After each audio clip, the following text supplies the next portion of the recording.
They say when you live alone, the silence of your apartment becomes your closest companion. Every creak of the floorboards, every hum of the refrigerator, every whisper of wind through the window becomes part of your nightly routine. At first, you don't notice it, but after a while, the silence feels like it's watching you, waiting for you to acknowledge it. It lingers, it presses in, it becomes almost alive. For Alex, a college sophomore, nights alone were ordinary.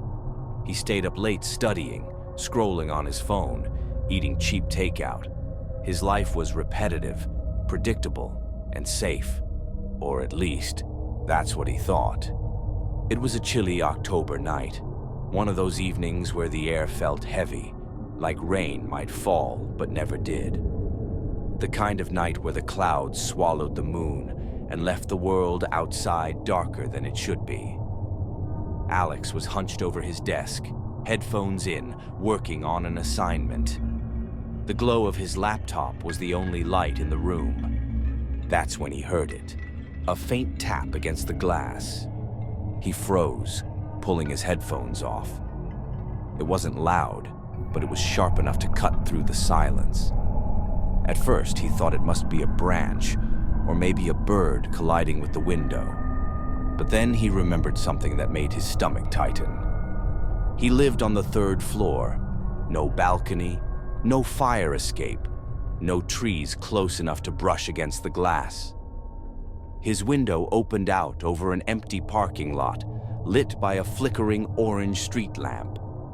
Alex sat motionless, listening. The silence returned, thicker this time, almost like it was holding his breath. He shook his head, laughed nervously, and told himself he was imagining things. Then it came again. Tap, tap, louder this time. His chest tightened. Curiosity, or maybe fear, pulled him toward the window.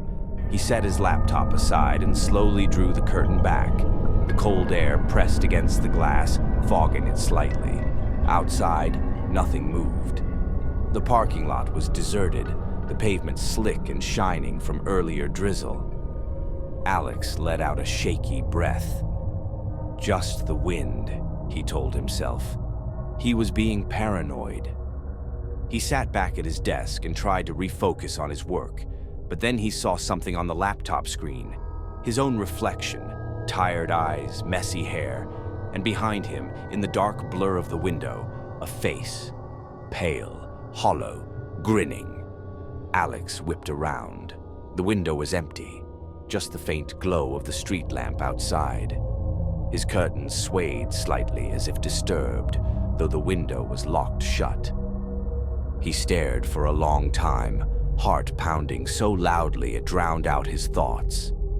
Finally, he whispered to himself, "I'm just tired.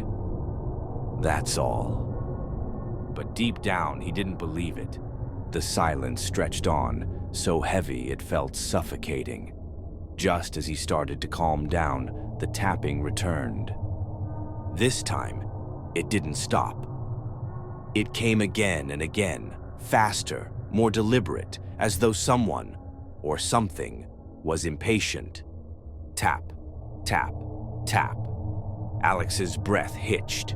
He backed away from the desk, pressing himself against the far wall. The sound dragged along the glass, slow and scraping, like nails scratching. He whispered, barely audible, "Go away." His voice shook. He crept toward the curtain, every muscle in his body screaming not to look, but he forced himself to pull it aside. Nothing. The window stared back at him, blank and harmless. Alex's skin prickled. He stepped back, his eyes darting around the room, searching for answers that weren't there. Then the tapping started again, but this time, from the other window across the room. He spun toward it, his heart pounding so hard it hurt. The sound was louder, more insistent. Something wanted his attention. Panic took hold. He dashed to the door, grabbed the knob, and twisted hard. It didn't move.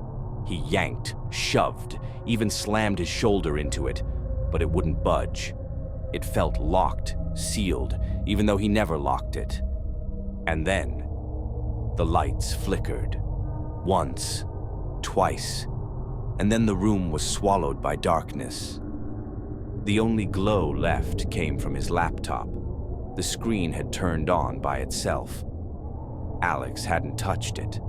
On the screen was his reflection again, but this time it wasn't the same.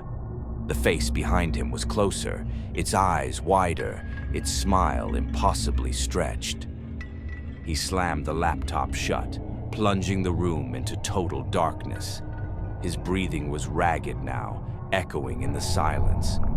He pressed himself against the wall, trembling. The silence wasn't empty anymore. It pulsed, alive, pressing in on him from all sides. And then he heard it, breathing, not his own. Slow, deep, heavy, coming from the corner of the room. "Who's there?" Alex's voice cracked, barely a whisper. The breathing continued, steady and deliberate. He fumbled for his phone, desperate, clutching it like a lifeline. He tried to call, but the screen was filled with static. No signal, no numbers, just endless white noise. And through the speaker, a faint sound. Tap, tap, tap. His hands shook so badly he dropped the phone. It landed with a dull thud that echoed far too loud in the suffocating silence. He forced his eyes to adjust to the dark, scanning the room. That's when he noticed the closet door. It was open, just slightly. He remembered closing it earlier. He was sure of it. Now, in the thin crack of darkness between the door and the frame, something gleamed. Two eyes, unblinking, too wide, too bright.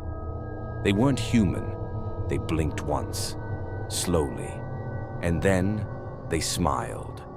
Alex screamed, bolting for the door, slamming his fists against it, yanking at the knob until his skin tore.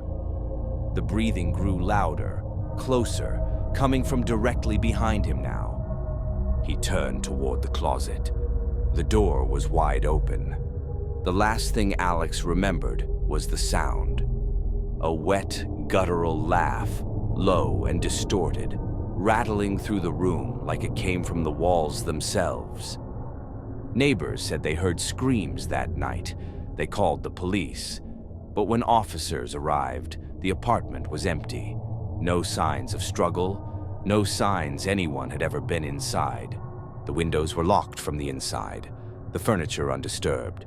The only thing left was the laptop, still sitting on the desk, its screen frozen on a single frame. It showed Alex, standing in front of the camera, his eyes wide, his mouth twisted in terror. And behind him, leaning into the frame, was the pale figure, grinning into the lens. They never found Alex, not a trace. And to this day, people say if you sit alone in silence for too long, you can hear it too. Tap, tap,